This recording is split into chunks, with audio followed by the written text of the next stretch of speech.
متابعينا الكرام، السلام عليكم ورحمة الله.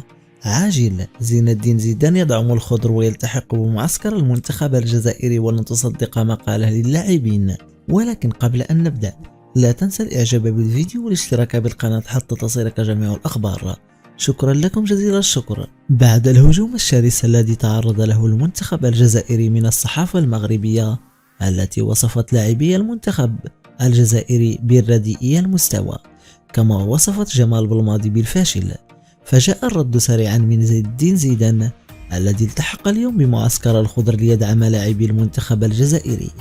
وحسب صحيفة لوجوغ الطوغولية، فإن زين الدين زيدان جاء لمساندة جمال بلماضي والمنتخب الجزائري لمحاولة إحياء الروح القتالية للاعبين.